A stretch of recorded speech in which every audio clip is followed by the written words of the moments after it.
Hello, and welcome to the Canadian Story, where we discuss what Canada is, what Canada could be, and what Canada should be.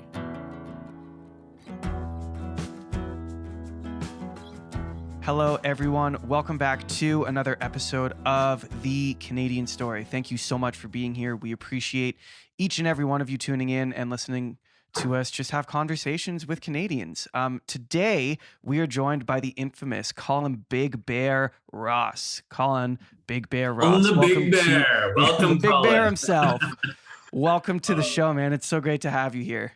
Hey, well, thanks for having me, guys. It's such a pleasure to be here. It's an absolute pleasure to have you. So what I would love to do is something that we haven't done and we used to do all the time in a very long time. We used to ask every guest to tell us something that they love about our country, Canada. So I'll maybe throw that at you and then just ask you to talk a little bit about yourself. Like, who are you? What do you do? Where did you come from? What's your background? Yeah, absolutely. Well, Canada is an amazing nation. Canada is a very young country. It was built on, pioneers, with some dark history of taking away from the Indigenous population. Right now, it's like the States. It's almost like a melting pot, very diverse, multicultural, multi-spiritual. Come as you are, we'll accept you. I love Canada, man.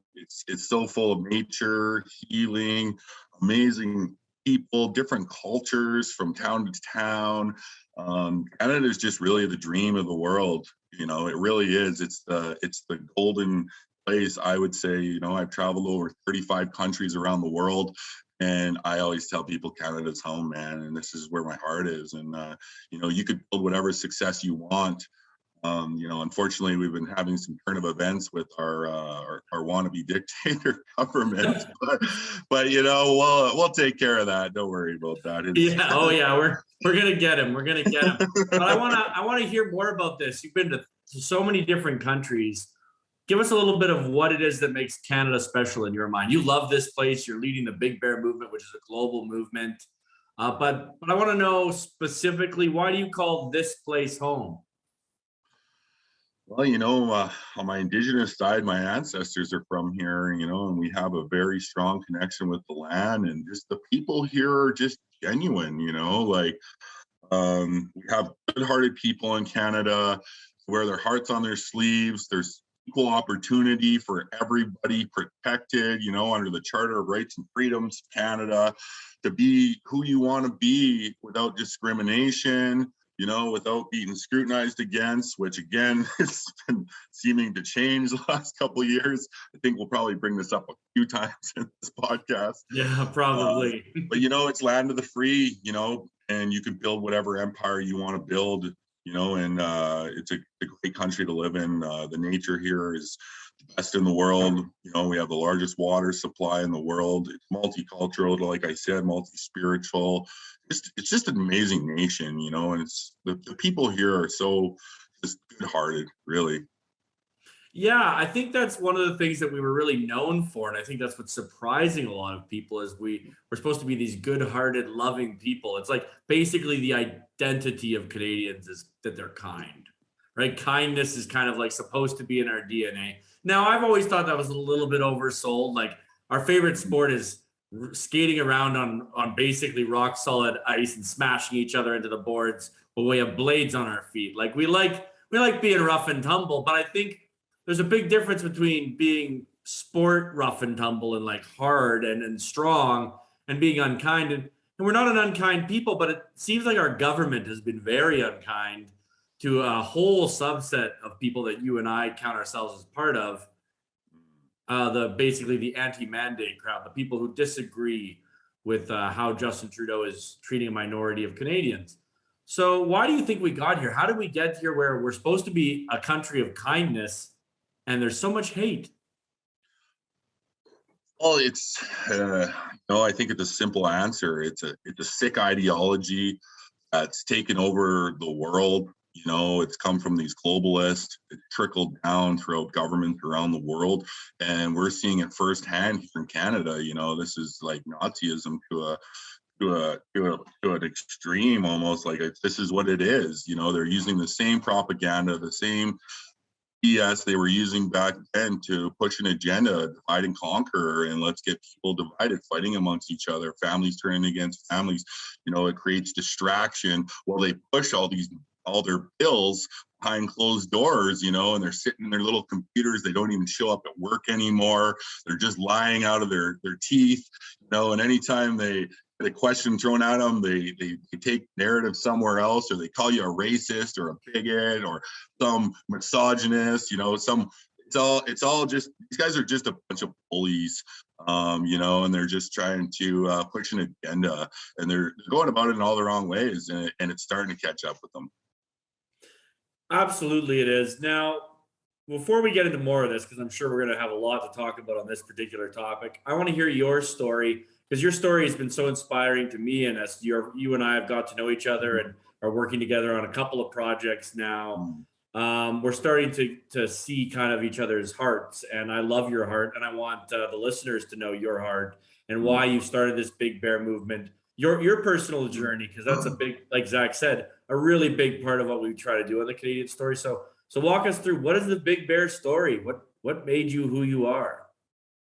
Oh man, my story was, a complete roller coaster. I grew up in small town Alberta, southern Alberta. I was a farm home country. Yeah, yeah, the motherland. And I grew up in a small town in southern Alberta, Tabor, Alberta. I grew up in a middle class family. Parents divorced at a young age. My mother had to really go out and put food on the table. Same with my father, as they separated. I was a stud athlete, though. I was a stud football player. I think that's probably what got me through high school. I was always partying, fighting and all that stuff. Like, I grew up in Tabor, and it was a rough town. We used to sit outside the bar when we were 15 years old and fight, like drunks. And this is just the mentality. It was an oil field town. I was one of the only Indigenous families in the town. I got picked on, I got bullied on, you name it. But I stood up for myself. It taught me a lot of life values on how to stand up against bullies. I think maybe that's a big reason why I am where I am. And just, with my heart, I was always a good guy. I played football. I went to Calgary, semi-pro. I went to British Columbia, and then I had, scouts from the States looking at me all over. And yeah, I ended up actually, after BC, I ended up going down to New York, and I had teams looking at me down there. I got a work visa to go down there, and, I ended up hurting my knee, and it was game over at that point. And, I started running a nightclub. What was that like? What was it like to lose your dream that you've been working towards so hard, and like kind of a big part of your identity, I would imagine? It was the hardest thing I ever went through in my life. I always worked 10 times harder than any guy on that field. Even if he had more skills than me, I outworked him, I outran him.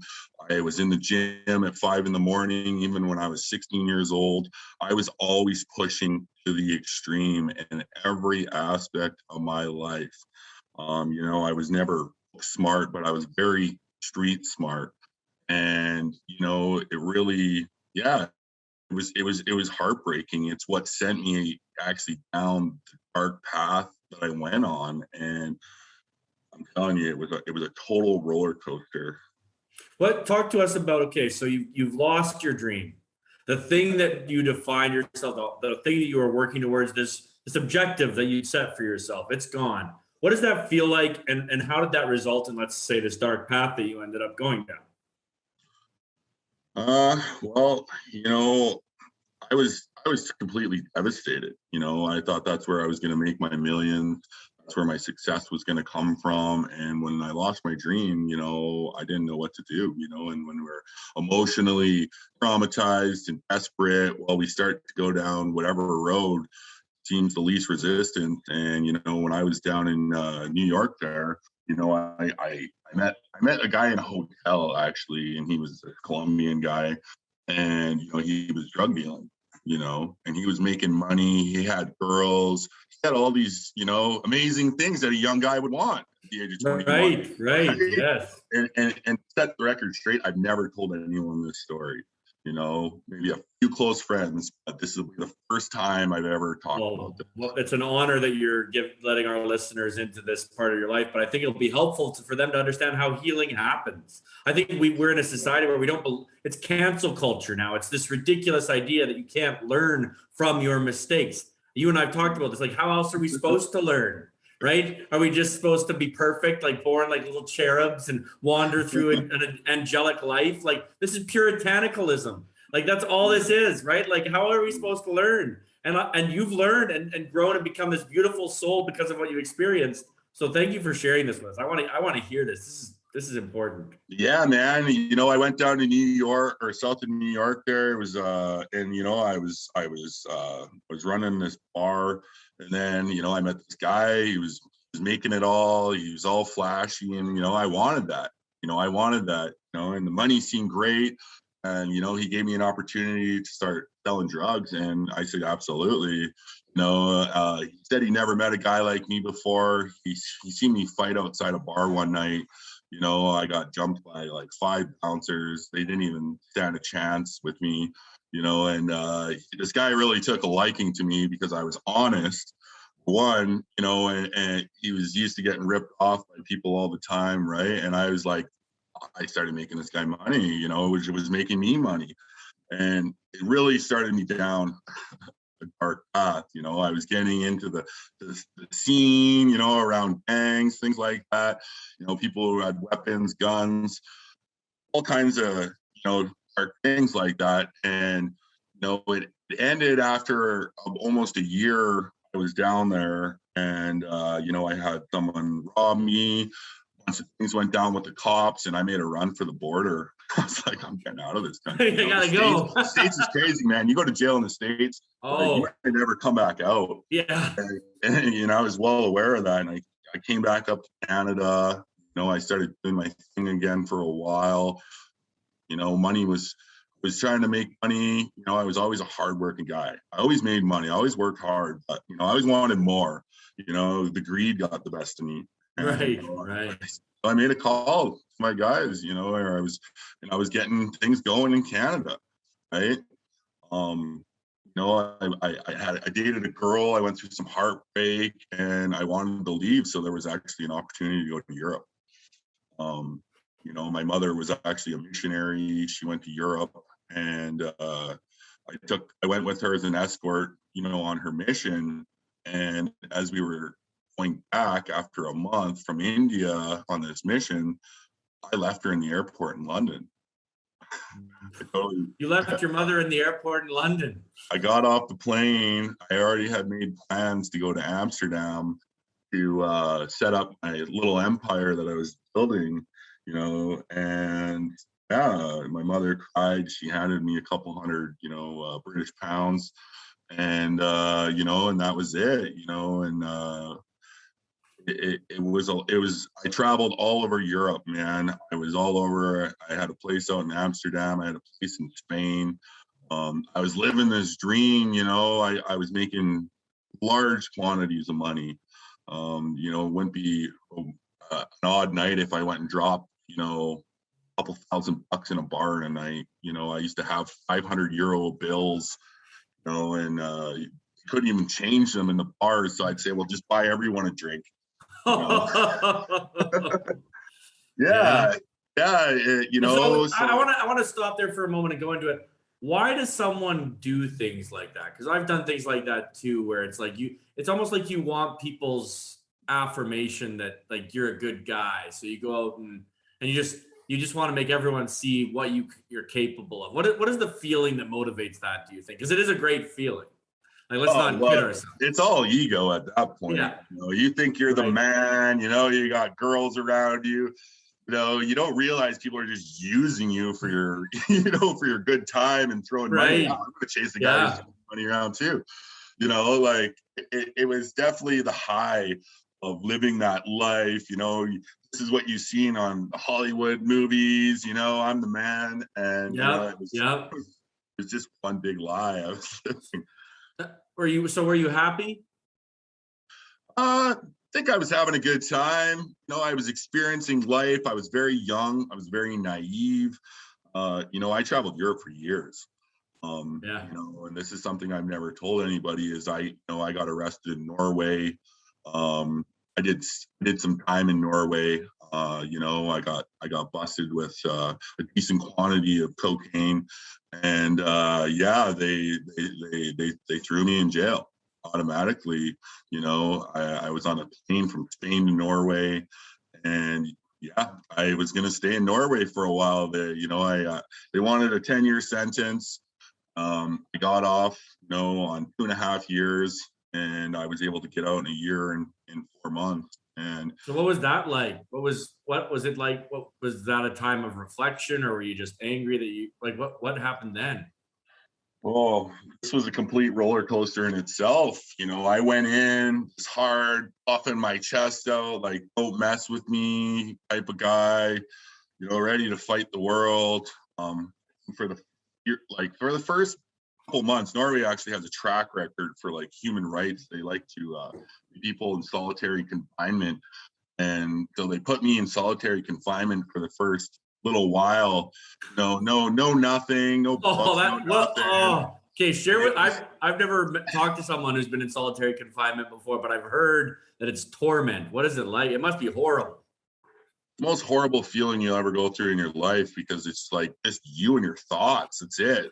You know what I mean? And a brick wall, like you don't got something nice. Oh my God. Yeah. And like nothing, no marker of time, nothing, right? Just sitting there.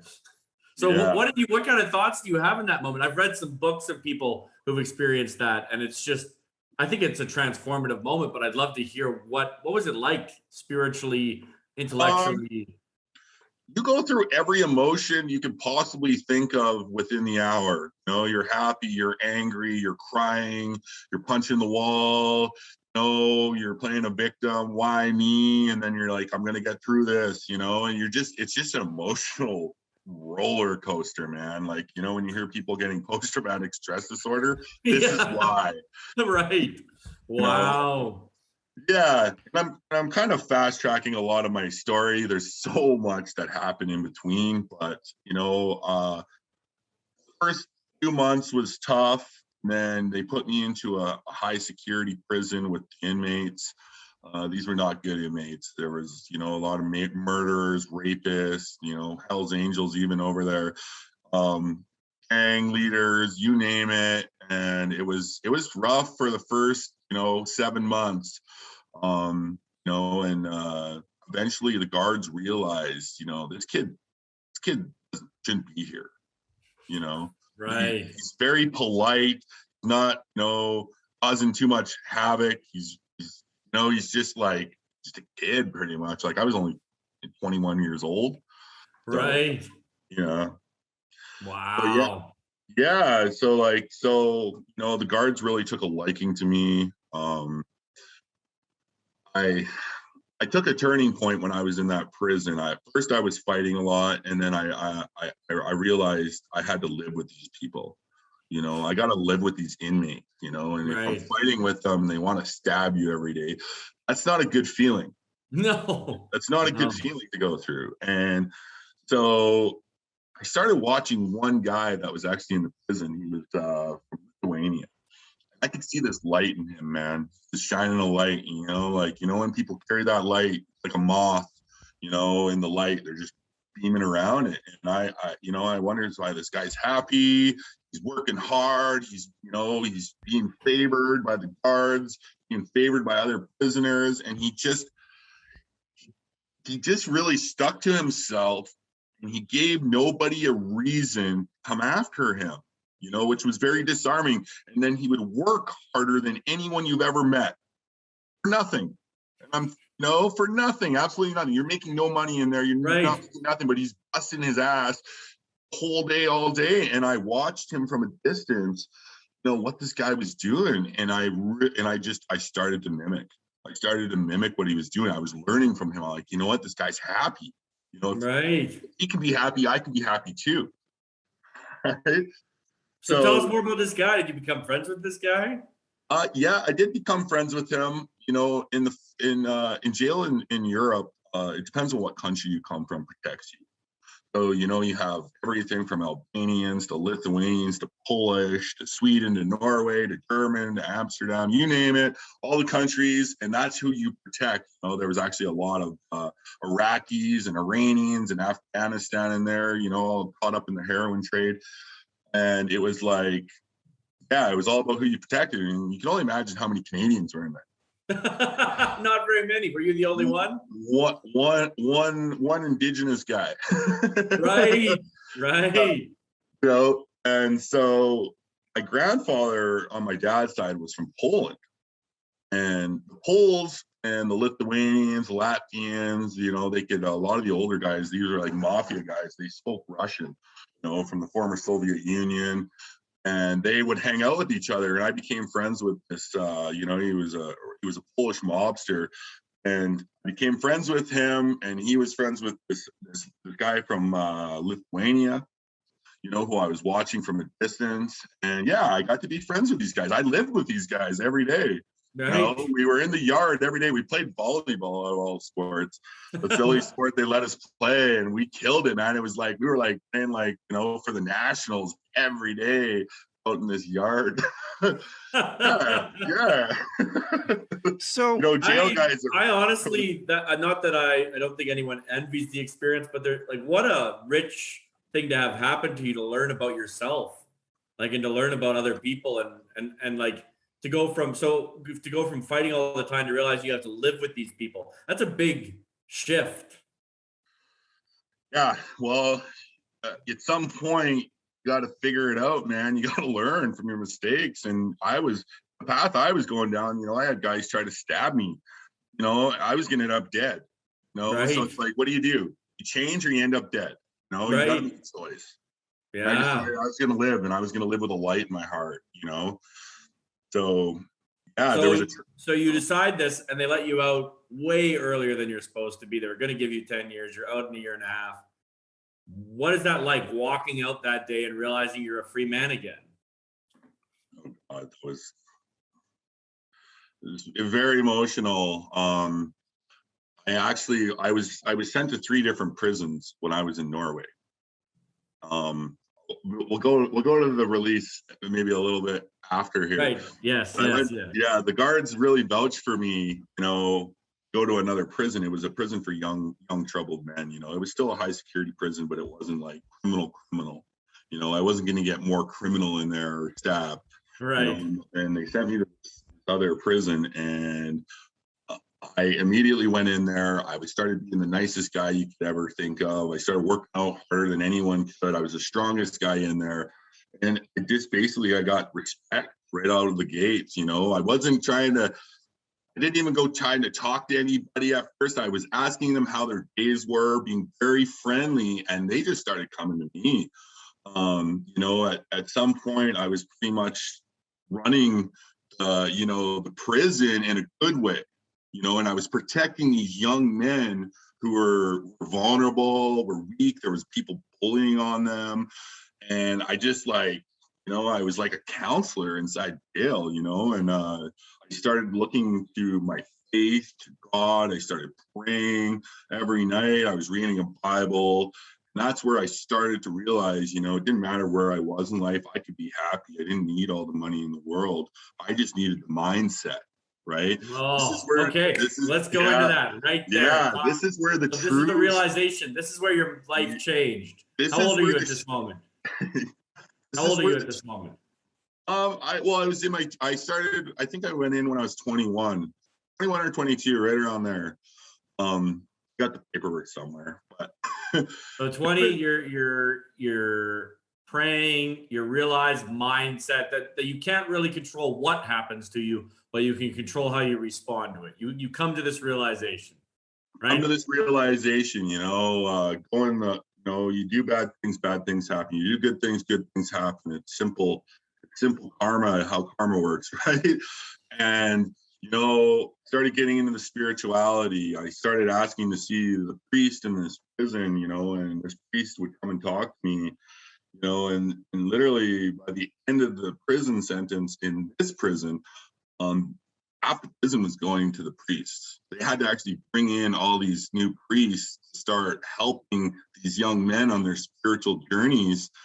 And they thought the priest told me straight up, he said, this is, said, you restored my faith in God. Wow. He said, I've lost my faith in God for years. They get caught up in that, Catholicism. This was Lutheran, I think, in Norway. It's religion, right? Yeah. And you got to follow all these rules, but I helped this priest find his own light again. Well, Wow, that is awesome. I was in my darkest moment, and the guards were coming to me. I lost like 40 pounds. I had a 6-pack. People were asking me for health advice. Brought me, one of the most amazing moments was they brought me an indigenous drum when I was in there. And so I picked this drum up, and we were in front of the whole prison. They had kind of like, little times where you could, mingle with each other and play music and things like that. This was at the dinner table, and I grabbed this drum and I started to sing. I started to sing and play it, on an indigenous level, right? Throat singing. Yes. And so I was just playing and singing as loud as I could, and like the whole room just went dead silent. They just were eyes on me. And sorry, this is an emotional story. So the prison warden came up to me. He was a Sami. Those are the indigenous to Scandinavia. For anyone who doesn't know, the Sami, they ride reindeer, very connected to the earth, very spiritual to the earth, right? Believe in Mother Nature. And he came up to me crying. And he told me about his Sami heritage and how singing to him just touched his soul. And I was like, well, I'm really grateful, I was able to give this to you. And the next day he came up to me, and there's a famous prison in Norway called Bastøy Fengsel. Okay, I speak fluent Norwegian, by the way. It only took me 3 months to pick up the language. Wow. I call it Fengsel Norsk, Gael Norwegian. Yeah. And there's a famous jail in there. It's an island. It's like a heaven, jails in the world. They typically only let Norwegian people go there, people on the end of like 20-year sentences, 15-year sentences, long sentences, right? It's an island. It's based on indigenous teaching. And this warden came up to me the next day, and he looked at me and he said, "Skal go pole ski. Skal you go pole ski? Shall you go ski? You want to go skiing?" Sorry, my Norwegian might be a little off. It's been a few years. He asked me if I wanted to go skiing, and I just looked at him and I said, "Man, I would love to go skiing. Absolutely. Of course I'd love to go skiing." And he said, "Good. Pack your bag. You're going to Bastøy. It's island." And I'm like, wow. Like, what is happening here? And I won't go too much into this, but like during that time in that jail, I had different guards actually sneak me out of jail, snuck me out for the day, get me out of there because they could see how it was affecting me. Being away from your family, no visitors, no friends, you're speaking in a different language. But like, there's angels in there, man, looking out for me. Like, total angels. So you go through this, you get out. Walk to us about how you got to where you are now. Like how you've had, we could probably have you on again. We probably are going to have to get the full story, but why did you start the Big Bear movement, and how did you become a global leader in the freedom movement over the last 2 years? And talk to us about addiction of your own that you went through too, because I know that's something that you talk about quite freely on TikTok and all over the place. Yeah, so I got out of prison. Last month of my sentence, they let me walk across Norway. First Canadian to walk across Norway. Most amazing thing I've ever gone through in my life. I get released. I come back to Canada. I kiss the ground, man. I tell you what, when I landed in Calgary, Yeah, it was absolutely amazing. Went to firefighter school, graduated pretty much top of my class in Edmonton, went to the oil patch, spent years in the oil patch. I lost my father in between there. I really, really went down a deep hole of addiction after I lost my father. To mask that pain. We lost him to cancer, and man, it was some of the darkest years of my life. I was staying away for days on end, using, drinking. It was really, really dark, and I had a few years of light when I got out of jail, but when I lost the father, that's when I went back into it, right? The roller coaster. And, lost my dad, years went by. Finally, I tried to commit suicide. Tried to commit suicide one night. This is it. I'm done. I'm sick of this. I'm sick of the bad relationships. I'm sick of the hardship. I'm sick of trying to save everybody and I can't save myself. And yeah, I tried to off myself. Had a friend of mine drive me out to BC, Shambhala Music Festival. Got me off there for my last hurrah for night. And yeah, I went in there, I partied, came out, and down to where I live right now in British Columbia in the mountains. And I set up a queen size air mattress on the side of the river, and I went through the most incredible spiritual awakening you could possibly imagine. I started seeing visions. God started talking to me, telling me, you're going to be a voice in this world. You need to stand up and lead. And I fully surrendered on that beach. And that's where the Big Bear movement started. Is your mom still around? Yeah. My mom You're still very lives, close with her, I imagine. Yeah, my mother still lives in southern Alberta. She doesn't know a lot of this story. She knows little fractions of it. She'll watch it. Wow.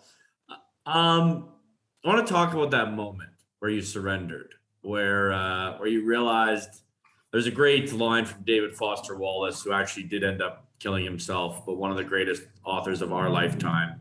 He wrote a book called Infinite Jest, which is about addiction and things like that. And I think I'd highly recommend it as someone also who's gone through addiction like you have and come out the other side. I don't think people realize the value of the suffering, right? We often talk about how great it was to have that moment of revelation, but I want to talk about something different here. I want to talk about what you learned from the darkness. What did the darkness teach you that allows you to be the light that you are now? And then I definitely want to get into what happened in the convoy and things like that. But I think this is important for people, right? For them to know that like you've seen the dark side of life, you've lived it, but you are one of the most happy and loving people I know. And even in the darkness, right? Even when you were in the darkness of prison, your light shone. And I think that's probably a credit to your mother to some degree for the light she constantly shone to other people's lives as a missionary. And obviously you're very close with your father. So credit to them for raising you as they did, but it's also your spirituality. It's your love of your people, right? It's who you are. But what did you learn from the darkness? Because we know the light that's in you, but tell us about the darkness. Oh man, it was just brutal, depression, anxiety, post-traumatic stress disorder, terrible relationships. It added up, man. It was so just adding up, and it was dark, and and it was truly living in hell. I call it walking lonely. I was walking lonely for a time, and that darkness taught me that that's not who I want to be. That's not who I want to be in this life. I don't want to be this. I don't want to be that sad story. I don't want to be that typical sad story that ends up, dead on the street. And that's Big Bear right there. That's his life. He got into some shit, he died, and then it's over. That's not what I wanted to be. The darkness taught me who I did not want to be. Truly who I did not want to be. It was, I was living in hell, and, I've gotten to where I am now is because I'm not going back there ever. Yes. Ever again. Jordan Peterson talks about this, right? He talks about, you have to know what you're running from as much as what you're running towards. And I think it's interesting because you said when you were chasing fame and money and like the things that the things a young man wants, like every young man wants glory and fame and all the women around, all this stuff, right? But you learn at a young age, those things aren't going to do it. And then you had to face the darkness. So it was no longer, what are you chasing? Now it's, what are you running from, right? It's not just what are you going to be, it's what are you not going to be. And I find defining yourself by what you're not going to be is often more powerful as a motivator than defining yourself by what you want to be. But now you've got both.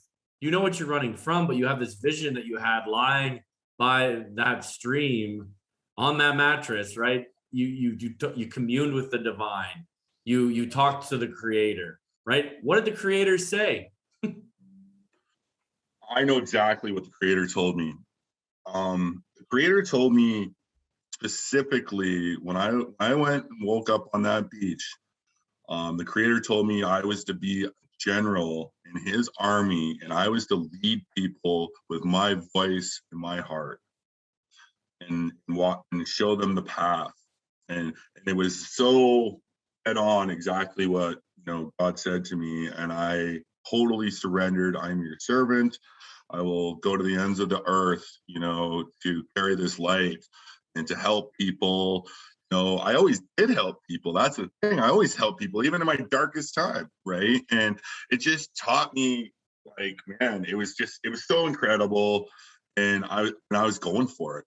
So this is it. This is how the Big Bear movement started, and I came up with a worldwide movement to aside religious and political views for the greater good of humanity, to bridge the gaps that are needed in our society right now, to bring people together. Doesn't matter what name you call God, the color of your skin. Let's find our tribe, our like-minded people, and let's work together for the greater good. The Big Bear movement is just about being a good human. That's it. It's that simple. It's about being a good human. And we've lost our way on that. But the Big Bear movement is taking off, and a big part of that is the time you spent in Ottawa. So I know our listeners are dying to know. Tell us about Ottawa. Tell us about speaking on that stage. But most importantly, tell us about the love that was there. And Ottawa was the most incredible thing I've ever experienced in my entire life. I've heard so many people say that's where they found their humanity. Because we were so hopeless last couple of years. We were completely hopeless. The ones that were awake were screaming, we need help, wake up, wake up. You almost wanted to slap people in the street, like how are they not seeing this, right? The division, the suicide, the mental health, all those things, and Ottawa was just the most amazing thing to happen to the world, man. It planted a seed right in the capital city of Canada, Ottawa, and it's just blowing out of the water now. When we got there, I knew this was my opportunity to get on a microphone. It's like, this is it. This is it. Me and my business partner were in Calgary picking up a tiny home. I was talking about taking people to Ottawa literally a month before with my friends out here in Nelson. And then all of a sudden the convoy started, and I was watching the GoFundMe, and I was getting pumped by the GoFundMe. And it was just like so freaking incredible. Right. And I just started feeding off of that. And I'm a motivator, man. When I get behind something, I drive it. Behind it, I drive it forward, just like we used to do in football. We just drive it, drive the ball. And, it was so freaking cool. So we turned the truck around. We were on our way we were coming to BC. We had a friend tackle our truck up with Freedom Convoy in the middle of the night. Slept a couple hours, and we turned to Ottawa, man. We're going for it. And when I got there, went straight to the hotel, parked the truck, went right downtown. That's when all the truckers just showed up downtown. It was like every street and every block was wall-to-wall humans, and I walked up to the stage. There was like Pat King speaking, Maxine Bernier, some of the organizers, right? And I walked up, said, "My name's Colin BigBear Ross. I speak on the microphone. I'm here to help," And they're like, "Absolutely," And there was, probably 500,000 plus people I spoke in front of, and the crowd just roared. like roared. What was that like for a man who for so long you have this dream of playing in front of crowds, right? And gaining your glory and fame there. And now you're in front of a crowd that's probably bigger than any crowd you'd be in front of in a sporting event, unless it was like the Super Bowl or something big or some big playoff game. But you're not playing a game in front of them. You're giving them hope. Yeah, that's exactly, you know, when I spoke, it was just to give a message of hope, love, unity.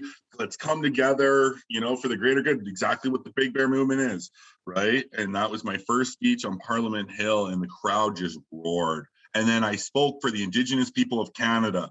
You know, I spoke from where my heart was. You know, we need to get them clean drinking water. We need to take serious the reconciliation, the healing process, and understand that, you know, the missing and murdered Indigenous women and men. We need to start taking these things seriously, Canada. Like, it's time, right? And you know, and get rid of Trudeau. You know, dropping the mandates were not good enough for me. I was like, no, we need to get rid of this guy. He's a clown, you know, and he's in my opinion, he's a murderer, a straight up murderer, you know, the lowest of the low. Yeah, he's well, I mean, some of the stuff that's coming out showing that there was no expert advice to keep us from being able to fly, and for many of the mandates that were put in, it was pure vindictiveness and political divide and conquer strategy, which is just it's appalling. It's appalling. So now you've started a few projects. Why don't you talk about those? Our listeners are always interested in helping people and getting behind things. And I know you and I are working on one that we aren't quite ready to announce yet, but like you're starting a healing lodge. So many things have happened. I mean, we're probably going to have you on again just to talk about all the things you're doing, but why don't you share with the listeners about that? So part of my vision was helping the world to heal. I was on that beach, was about to help. I was going to help heal the world. That was my goal.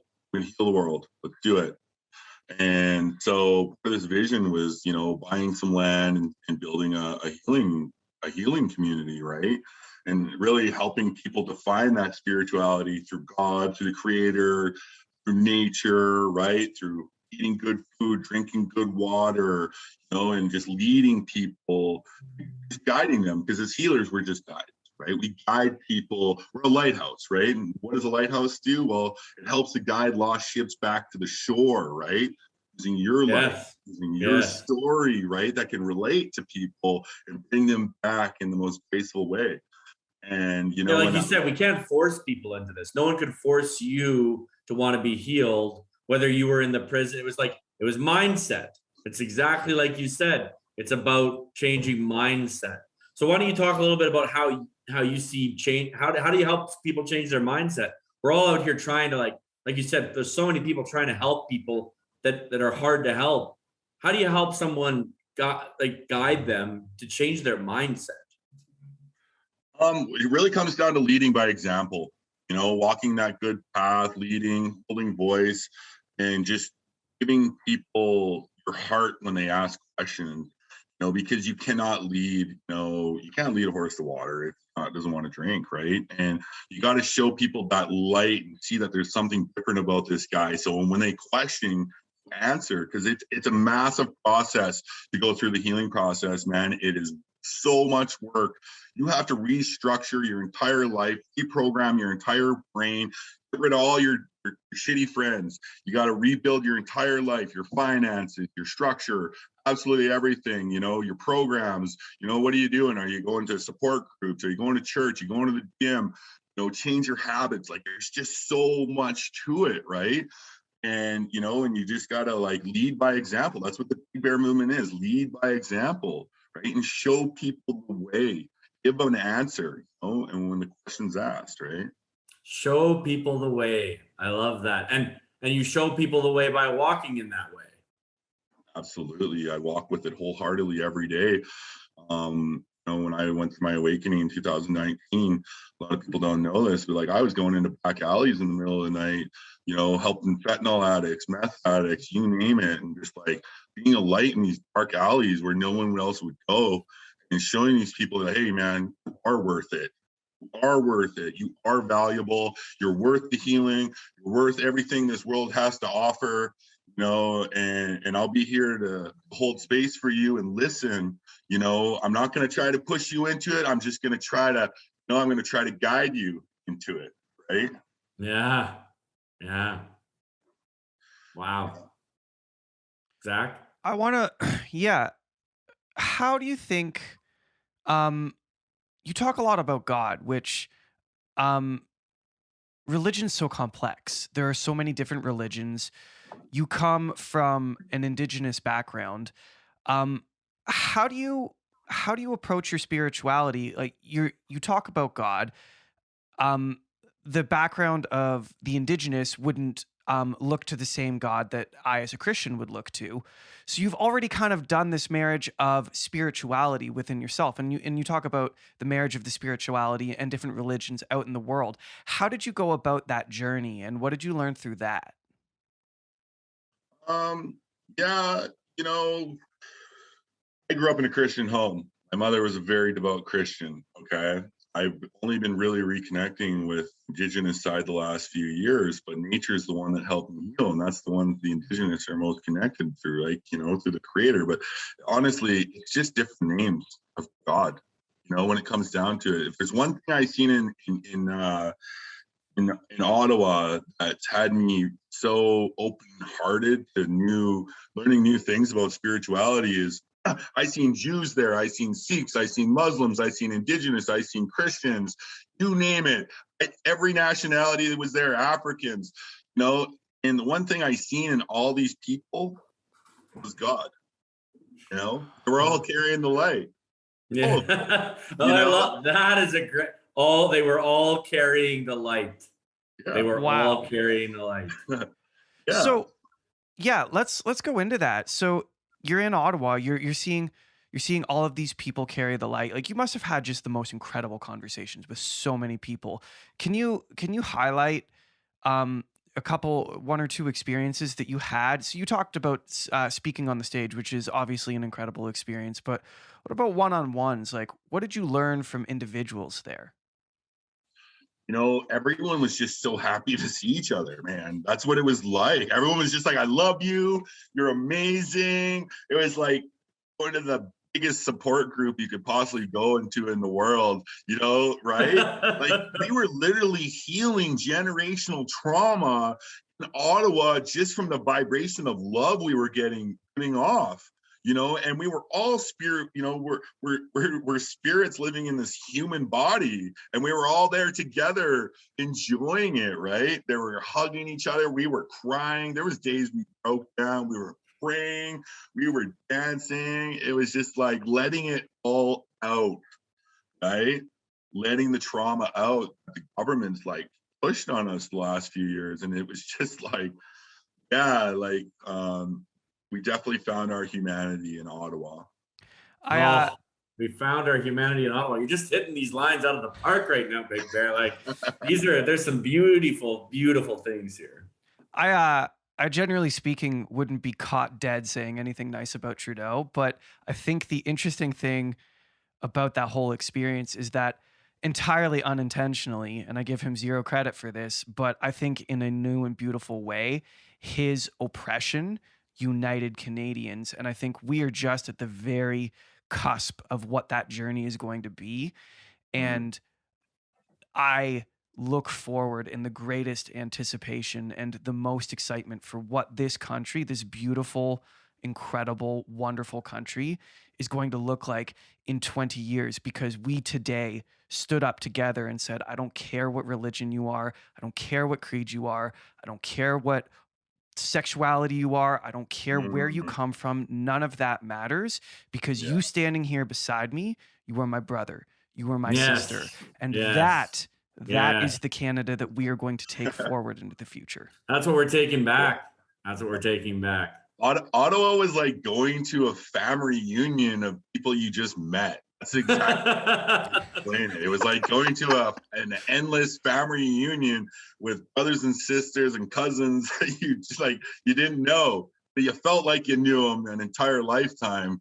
By the end of it, it was was a connection. Humans are supposed to connect, man. We're not Yes. supposed to be separated. No. We're not supposed to be doing And all I this. think it's amazing that you went through solitary confinement. So you know literally how bad that is for someone before we all had to go through this BS as a society. It breaks you as a human. And that's exactly what our government was doing. They were making a jail out of our homes, and they were manipulating the health system to do it. Mm. And then while we were all stuck in our homes, they were feeding us all of the propaganda about how scared we were supposed to be and how we were supposed to avoid everyone else and not go out and stay inside and be afraid. They stuck us in our home and they fed us the fear. And we won't forgive them for that, and we won't forget either. No. But I don't want to stick in the negative too long. We spend so much time in the negative. What I want to ask you next is, Ottawa has come and gone. That was an incredible experience. That was an amazing moment for Canada, one that will no doubt go down in history. But for you, just in your own personal journey and what you're doing, what comes next? Oh man, I got so much going on here, brother. Like, I got my clothing lines. I have the Big Bear movement. I got people trying to work with me from every part of the country, the United States, you name it. I'm building an Indigenous nature healing lodge out here in British Columbia. We just put in a campground. We're going to start doing healing festivals, organic farm. We're going to start building eco homes. Like, we're doing it, man. We're even looking into biodiesel right now. Like, we're going to pioneer the new world. That's what I'm going for, man. I'm going to pioneer the new world, and let's all go. Let's all do this, and let's start paving a path, because the current system we're in right now is crumbling. Yes. It is rotten at the core, and it is crumbling right now. But that's an exciting opportunity, and I see you seizing that opportunity by the horns and saying, let's build something beautiful. Yeah, you have to, and the one thing I seen in Ottawa was there wasn't like that much leadership, especially with the support. So that's why I really jumped into the role I was in, because I was like, we need to evolve. We need to think what we're doing here, setting up structure. I always like setting up structure. You build on sand, what happens. You build on rock, what happens. Yeah, you got to build on the good foundation. Yeah, absolutely, right? We need to start thinking, where are we going into this new world? Financial collapse is coming. Inflation is coming. Those things are not stopping. So how do we transition into the new world where it's not going to be as chaotic as they want it to be?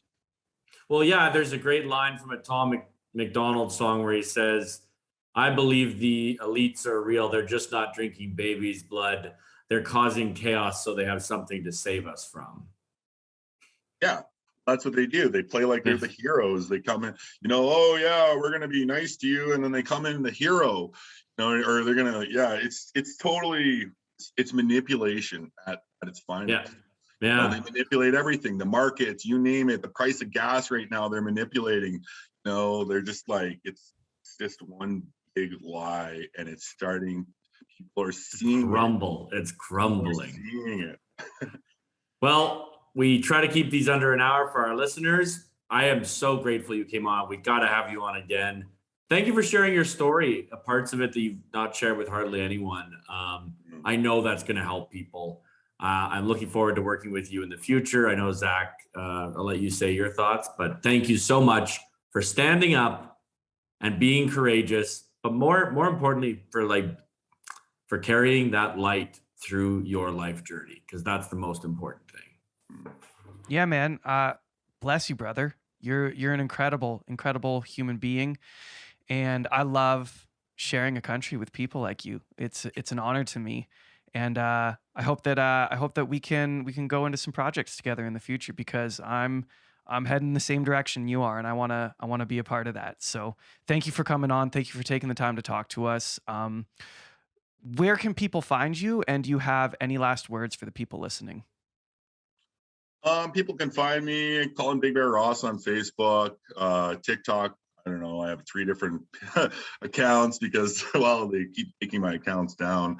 So the Big Bear Movement on Instagram as well, TikTok, Colin BigBear Ross on TikTok. BigBearMovement.com is my clothing line. I'm going to start implementing, I have a healers page where you can bring in like drug counselors, indigenous healers, all kinds of different modalities there to really help people with their struggles. So we're going to start seeing a lot of me all over, and it won't be hard to find me, but BigBearMovement.com, there's my email on there. And give me an email anytime.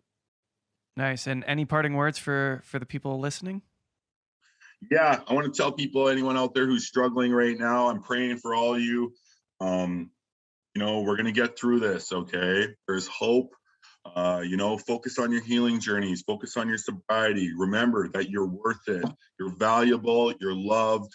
We are going to get through this together as one big human family. And I love you guys so much, and just carry that light, and let's go forward, forever forward, Canada. Amen. Thank you. Hi, my name is Colin BigBear Ross, founder of the Big Bear Movement, a global movement that puts aside political and religious views for the greater good of the world by using love and positivity, like a lighthouse that helps to guide lost ships back to the shore. We use our lights, our stories to help those who are struggling by bringing them empowerment, hope, and strength. We lead by example. This is a lifestyle. A part of the Big Bear Movement is giving back with our success. The goal is to partner up with charities who align with us that believe in things like finding missing Indigenous, fresh water for all, and helping to lead people out of addiction, the real problems of the world. And how can you help? Go to our website, BigBearMovement.com. There you'll find our clothing line, our product line, our team of online holistic consultants, anywhere from art lessons to Reiki masters, spiritual healers, yoga instructors, and much, much more. So I invite you all, join us, walk with us, join our tribe. Together, we can make the world a better place. We all have our part to play.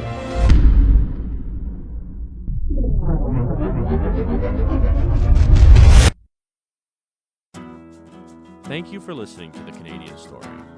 You can find us on Instagram and Twitter at TheCAD That's the CAD Story. If you enjoy this podcast, please share it with your friends and family.